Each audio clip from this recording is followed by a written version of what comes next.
name is Honorable Sir Ambassador Dr. Okolie Sebastine, and we'll be discussing about the state of insecurity in Nigeria, the way forward. Honorable Sebastine is a peace and security consultant winner, Nigeria Outstanding Contract Security Manager in 2025, fellow Occupational Safety and Health Association UK. He has a doctorate fellow of the Institute of Global Peace and Conflict Management.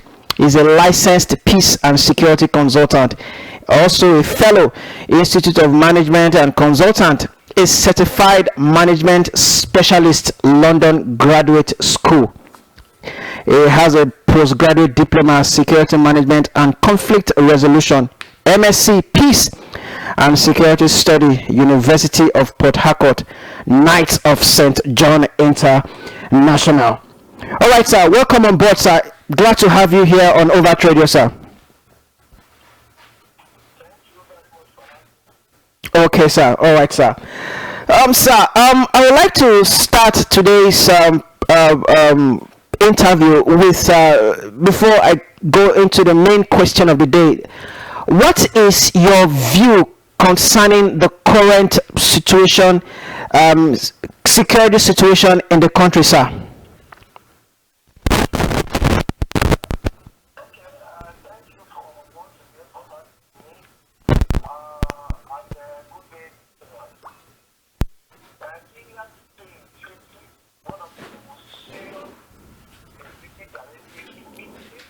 Mm.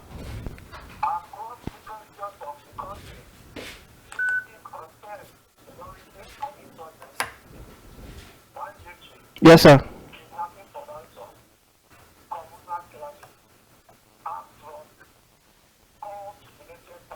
Mm.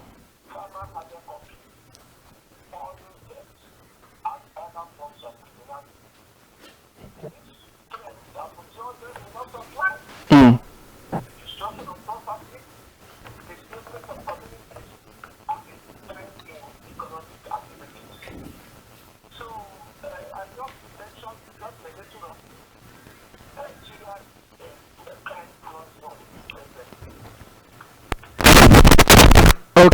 Okay, sir. Thank you very much, sir.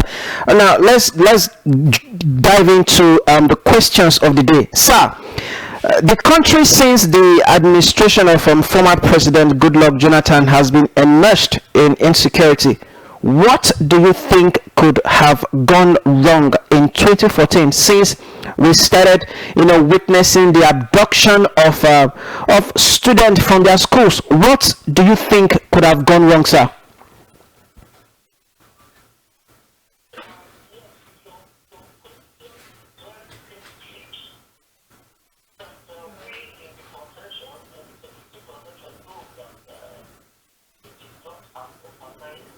Mm.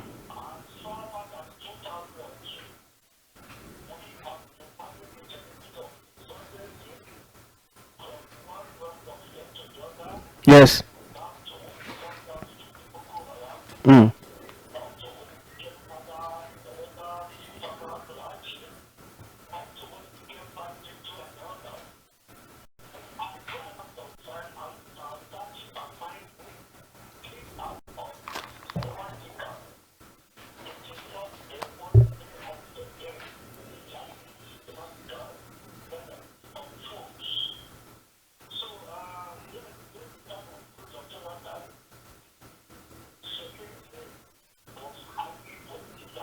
Mm.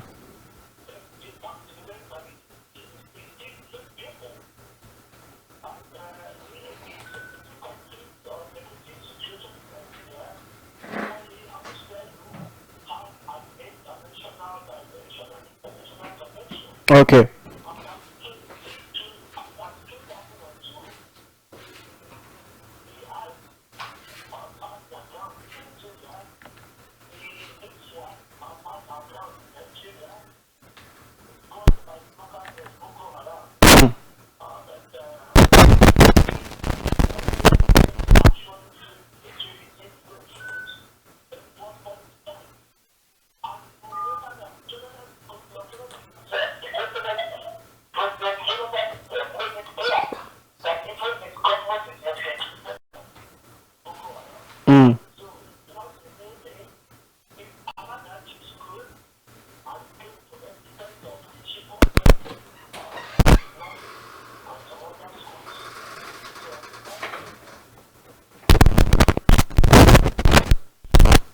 Okay, sir. Thank you very much for that. Now, so let's go to the next question. Now, there have been claims by some government officials that the activities of these insurgent groups increase during election period. Sir, do you agree with that? Is that true? As an expert, is that true?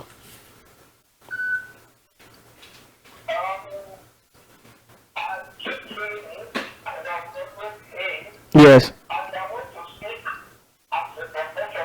Mm. The tendencies of recruitment of jobless people, Yes. of youths, mind you, election period has always been a time of vote snatching, all manner of criminality and crimes. But I think why there seems to be an increase now, or why it has turned into a more dangerous dimension is that the Boko Haram element,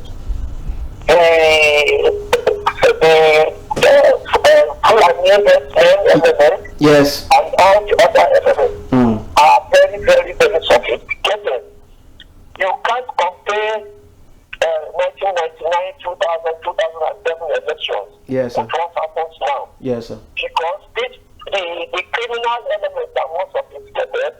Their involvement in electoral malpractices equally became more sophisticated.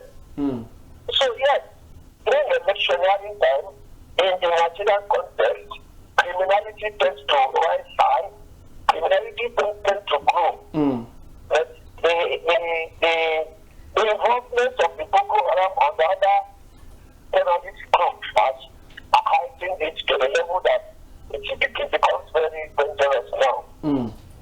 Now, should that be, thank you very much, sir. Should that be the excuse of those in leadership? Because when leaders are sworn into office, for example, just yesterday in the news, the SDP chieftain Adewale Adebayo did criticize President Bola Ahmed Tinubu, for failing to secure the lives and property, of the citizens, because as a president, he was sworn into office and he swore, to protect the lives and property of Nigerians. And Adewale did said when he was addressing journalists yesterday in Ibadan, your state, that what was the essence of the president still remaining in office if he could not, or if he can't, secure the lives and property of Nigerians. So my question is, should that be the excuse of our leaders, that it is when there is an election that we see the increase of these insurgent activities in the country?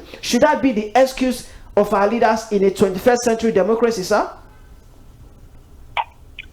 I keep repeating the way I've responded. Definitely, politicians have a way in recruiting now in the Nigerian context. Politicians have a way of recruiting the bad elements, the criminal elements. If you remember the case of Benue State, where a criminal was armed, and after elections, he complained he was not taking good care of, and he turns into a notorious criminal. So all the things are still there, and some of these people actually work for government. The federal unit of Nigeria, both from the local government to the state, cannot deny that they don't know the activities of these criminal elements. They all operate at their own different stages. They romance with these government functionaries. And government even finance them and back them in their activities. So at the federal level, they are there. At the state level, they are there. At the local government level, they are there. Government arms these people. I can say it and take it anywhere based on recorded videos we have. Yes. But unfortunately, it becomes difficult for the government to disarm these people after the election. And why? They do not meet up with their electoral promises to the criminal elements. You cannot bring the criminals after working for you to abandon them. How do they integrate into the society? The criminality comes in a very easy way for them to survive. And government has a big role to play in criminality. affect the Nigerian economy, investors will run away. Yes. But if government provides employment, provides school, takes care of our health care, and other social amenities, Yes. definitely that will be the first ground to reducing criminality and insurgency. Because when you believe you have a better future, when you believe your future is bright, Yes. you will not have the tendency of being into crime. See, any man or woman that decides to live a life of crime and criminality, the person does not care about this world again. What he knows very well, the psychology of a criminal is that he knows he can die at any time. And most of the things they do is because of family pressure. Now, what leads into crime and criminality? Opportunity, pressure, and things like that. So the federal government, as far as I'm concerned, is failing. Or let me remind that the federal government is not doing enough to tackle crime and criminality. Thank you. All right, thank you very much, sir. Listeners, in case you just joined us, we are having an exclusive interview with Honorable Sir Ambassador Dr. Okolie Sebastine. He's a peace and security consultant, winner, Nigerian Outstanding Contract Security Manager 2025, fellow, Occupational Safety and Health Association, United Kingdom.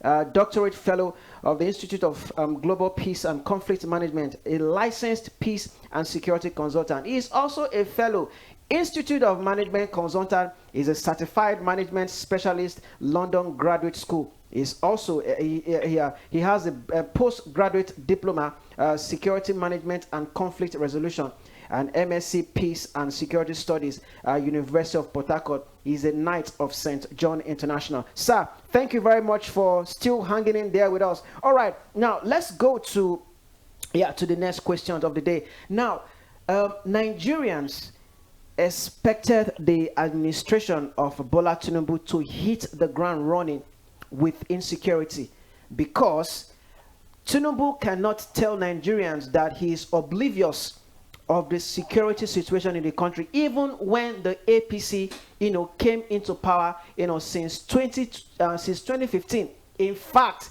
it was that same APC, it was this insecurity that the APC used as a campaign strategy in the 2015 election that voted out the former president, Goodluck Ebele Jonathan. So, sir, my question this morning is, Nigerians expected the administration of President Bola Tinubu to hit the ground running with insecurity, but as we speak at the moment, just like what other individuals in the country have said, as we speak at the moment, the insecurity in the country has not improved at a pace.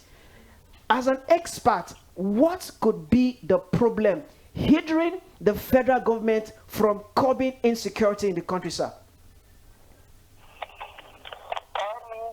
Honestly, we sometimes just use words anyhow.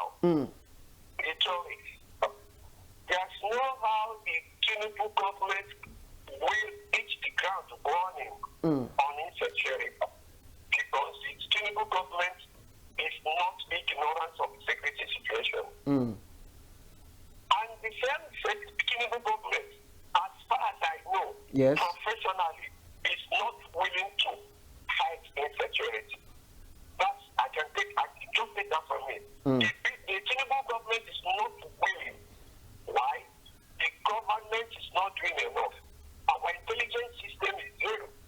I mean, how can you send your military to go and fight insecurity, and before they get there, the criminals have known that your military is coming? Yes. And at the same time, look at the generals that have been murdered.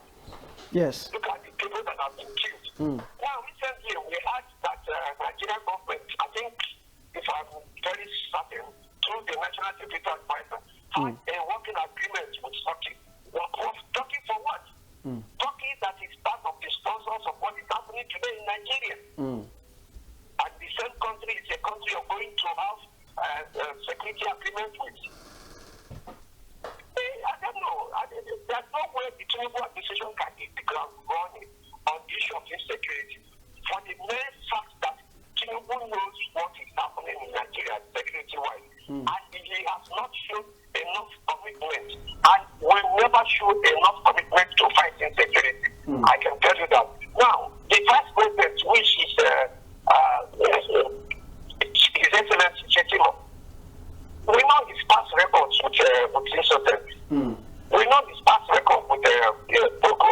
We all read all these things. It's on paper. Then we know about, there are so many of them. Jonathan made it clear that there are Boko Haram members in this administration.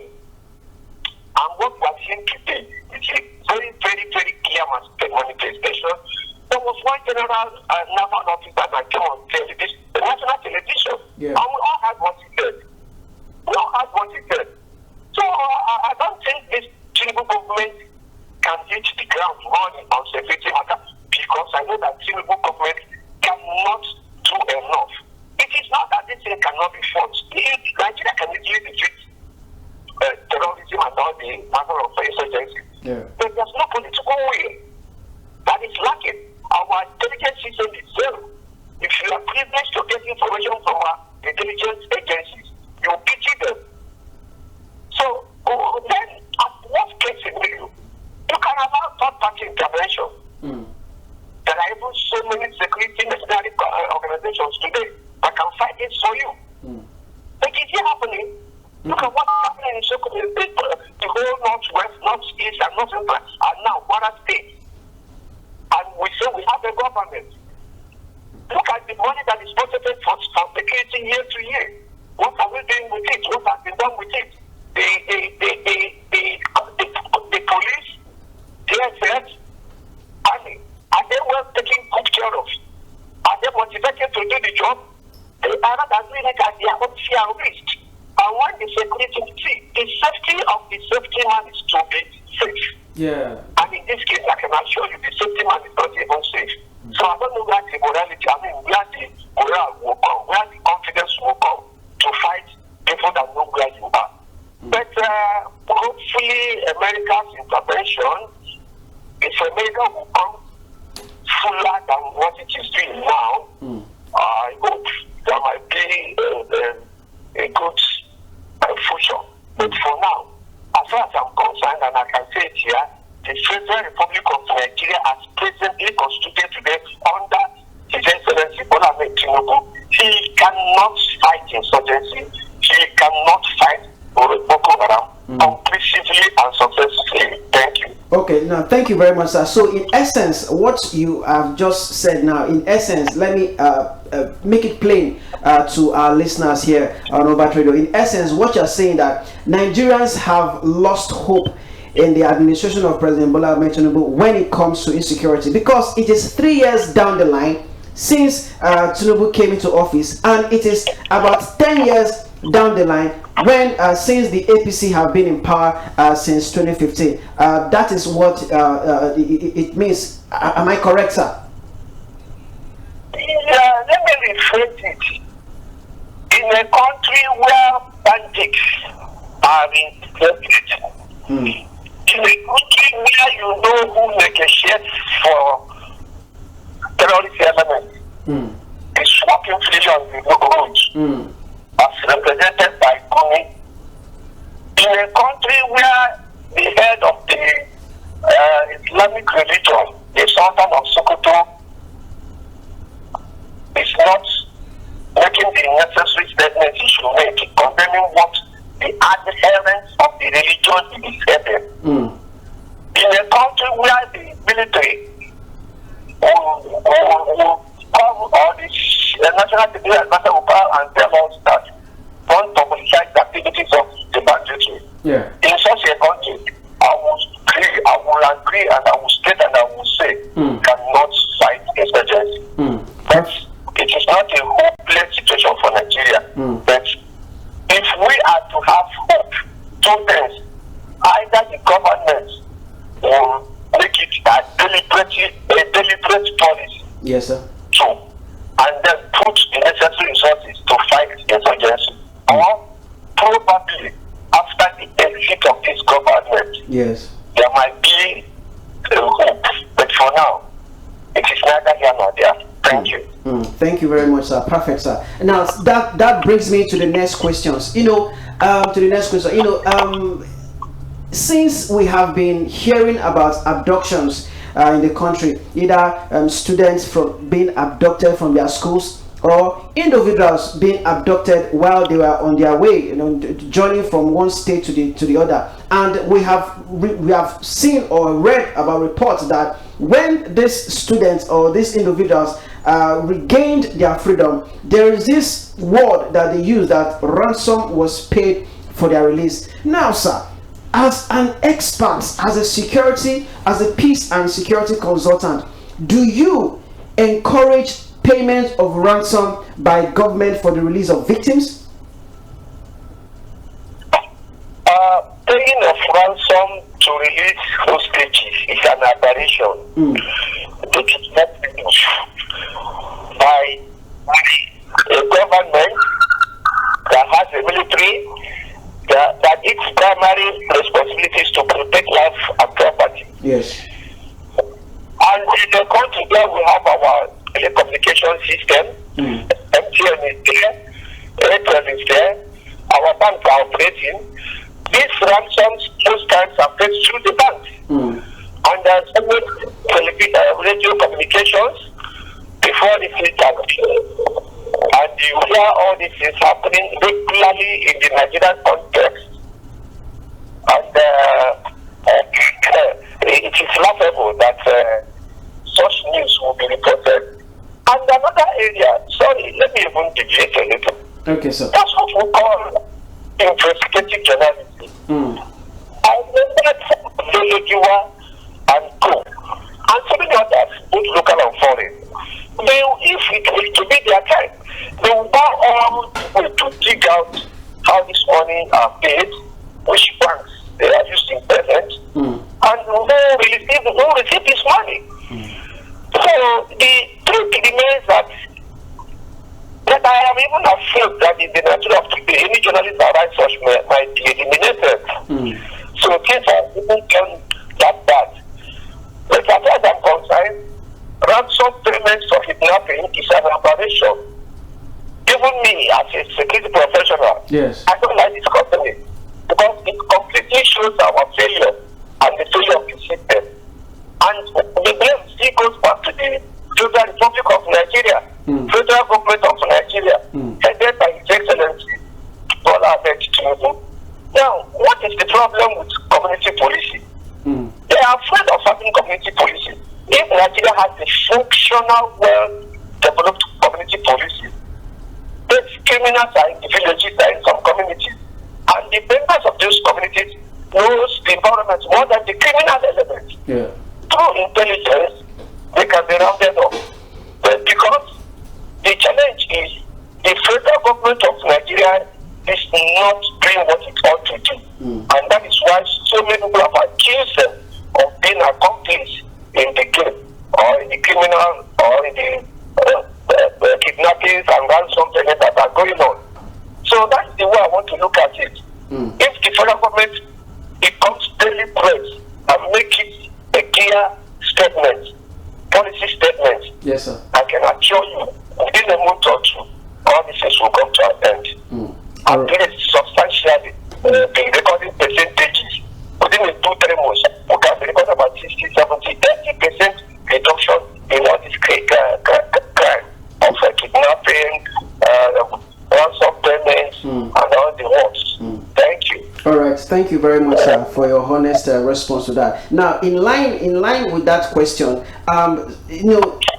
it seems I think it was during at the latter end of Muhammadu Buhari's administration when we start hearing about forgiving repentant Boko Haram insurgency. Sir, what does that mean as a peace and security consultant? Do you support the idea of a country that knows fully well that this particular non-state actor over the years, have been causing havoc, have been wreaking havoc, causing atrocities in the lives of innocent Nigerians? These people will be kidnapped. Some of them will not be returned back to their parents. Some of the girls that were kidnapped or abducted, either they've been married off, as the case may be. So do you support the idea of the Nigerian military, even the state governors themselves, saying that they are forgiving Boko Haram repentant insurgency and also reintegrating them back to the society?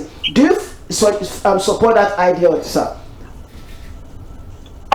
Okay, let me take it up again this way. Yes. If you look at the Sahel region today, we have conflicts all over the Sahel region, which Nigeria is one part of. And most of these insurgents, the criminal elements, they come through the Sahel region and penetrate Nigeria through the northern parts.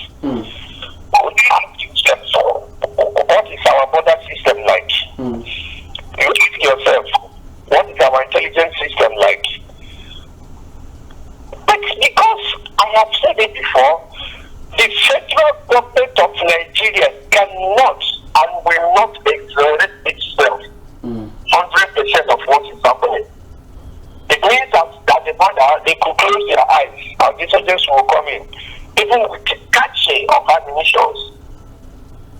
At the customs, at the ports, we have got information, which is on newspaper reports, that ammunition enter. Yeah. And customs has arrested it, but at the end, we don't know what is wrong with it. So, when these arms come, you now have what we call proliferation of arms. Yes. And who use these arms? The people that enter from the border, who train the local elements, the poor or unemployed youths. And then you employ them, they work for you, you use them in political realm. When you achieve your political objective, you abandon them, and probably they commit kidnapping or any of the crimes. And then when they commit it, and probably one person somewhere calls you as the head of state, or as the governor, or as the local government servant, or even as a commissioner, or even as a senior officer, and you now speak for him. Of course, you know that if you don't take action, he will implicate you, because you have worked with him. So, for the federal government, the state, and the local government to cover their atrocities, they would want to give them amnesty, so that to question them, so that they are not properly interrogated, so that the necessary information the security agencies will use to fight this group will not be released. And then you now release them, you tell them you will integrate them into the public, you tell them you give them amnesty. You are giving amnesty to a man that has been disorientated, either politically, religiously. You are allowing a man that has his head has been fashioned to kill and kill and kill. Okay, let us even agree that you are rehabilitating them. Where and where were they rehabilitated, and for how long? So psychologically, it will take more than 6 months or even a year to rehabilitate somebody that has been disorientated. Yes. Now, what is the National Orientation Agency doing? Everybody talks about all these things. Is the federal government of Nigeria funding the National Orientation Agency? The answer is no. It's not funding it. So, even the criminal elements, Boko Haram and them, are they well reported? Thank God for the private social media news line. Yes. The mainstream news, they don't talk about them. If not for the IoT, when I say IoT, I mean Internet of All Things. But most of us don't even know what is happening. So that's not how you should ever talk of rehabilitating trained criminals. We are taking them back into the military. If you take them back into the military and their work or their training is ideological, religious ideological, that means if it's a Christian, his purpose in the military or in the army is to kill the Christian. If he's a Muslim, if he's a Christian, his purpose is to kill the Muslims. If it's a Christian, his purpose is to kill the other way around. Yes. And you see, what deters people is not morality. It's not because they want to be good. What deters people is the consequence of your action, and that is what we call the rule of law. If you are arrested for any of such crimes, let the law go to the lens. Whether it's prison term, whether it is whatever it is, a criminal was rehabilitated, an armed robber, a trained terrorist. You think you can just wake up one morning and become a terrorist? No. They operate in cells. And in their cells, they are, okay, I mean, you're also aware of the people that can kill themselves for not even doing enough. Probably you are given a target of 1,000 to kill in a month. And in a month, you didn't kill up the 1,000. You take care of care. You take away your life. So such people with such mentality, I don't know what you are rehabilitating them for or how you want to rehabilitate them. So for me, that rehabilitation policy or ideology is a no-no. But because the federal government, most of them know these people, they don't want their identities to be exposed. They don't want full knowledge, or they even want to use them for future crime. So that's what the way I see about this idea of rehabilitation and integration and all that. All right, thank you very much, sir. Listeners, in case you just joined us, we're having an exclusive interview with Honorable Sir Ambassador Dr. Okolie Sebastine. He's a peace and security consultant. He's a winner, Nigerian Outstanding Contract Security Manager, a fellow, Occupational Safety and Health Association, United Kingdom, doctoral fellow of the Institute of Global Peace and Conflict Management. He's a licensed peace and security consultant. He's also a fellow of management consultant, a certified management specialist, London Graduate School. He has postgraduate diploma in security management and conflict resolution, MSc Peace and Security Studies, University of Port Harcourt. He's a Knight of St. John International. All right, sir. Lastly, sir, now that we have been able to deal accurately and decisively on the state of Nigeria's situation, because in your last answer, when I asked about what is your thinking, what do you have to say, do you support the idea of forgiving insurgency and rehabilitating them back to the society, you did say that that you don't believe in it, that the strategy that these people are using is just to cover up some of the deeds that they did, so they forgive these insurgents so as to cover up what they have done before. Now, last question, sir.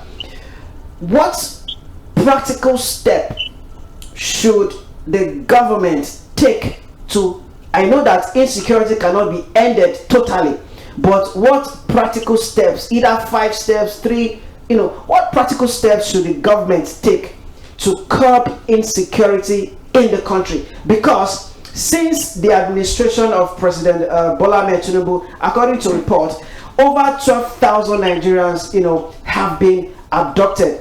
What steps can the federal government take to curb insecurity in the country, sir? Okay. The steps the federal government should take to curb insecurity is simple. 1, there must be political will. When there's political will, the federal government will now have a deliberate policy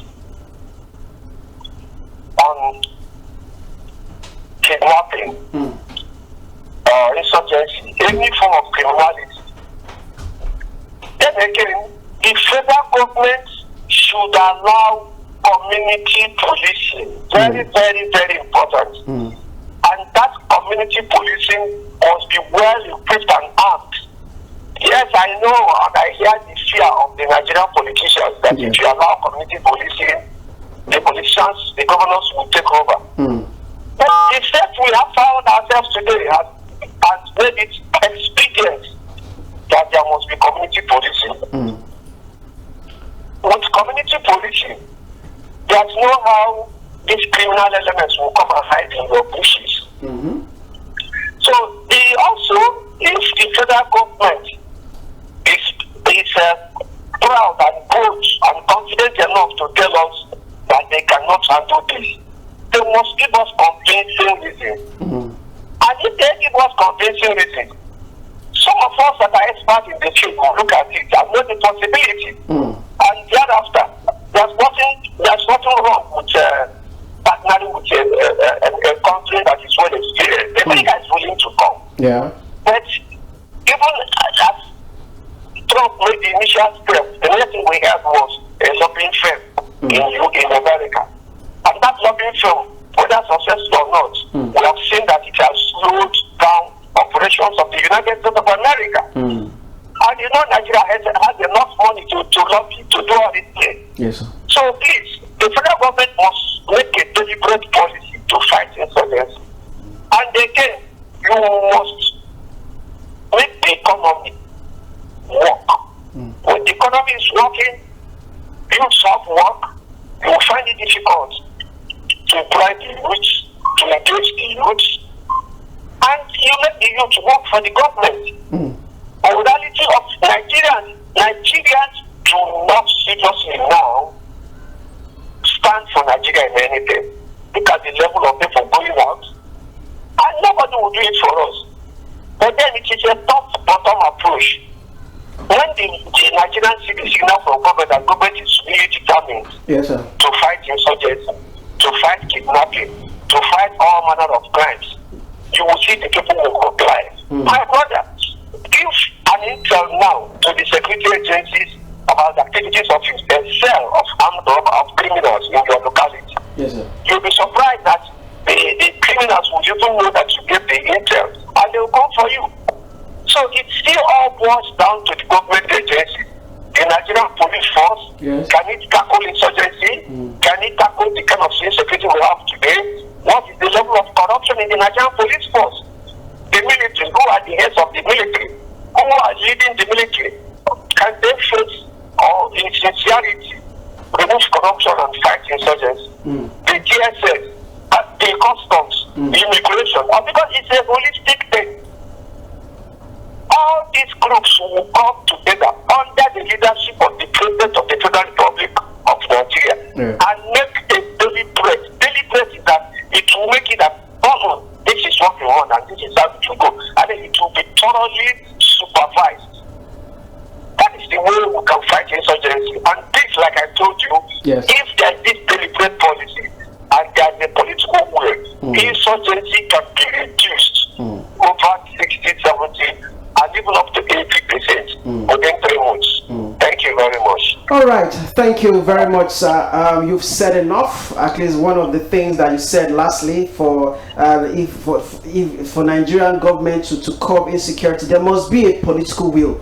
Community policing, not only institutionalizing community policing, but also these police officers should be well equipped and armed. You also said that if government cannot handle the situation, they should come out with convincing reasons so that they can put hands, others can put hands to join. You also talked about policy, that the government must initiate deliberate policies, that when these policies are being initiated, that insecurity will not be able to thrive within the system. You also talked about vibrant economy, which is one of the key things, that also because if the economy of a country is not vibrant, it will pave the way, for jobless graduates and Nigerians to take up arms and do what they want to do. All right, thank you very much, sir. On that note, we bring this interview to an end. Listeners, you have been listening to Honorable Sir Ambassador Dr. Okolie Sebastine is a peace and security consultant, winner, Nigerian Outstanding Contract Security Manager 2025. He's also a fellow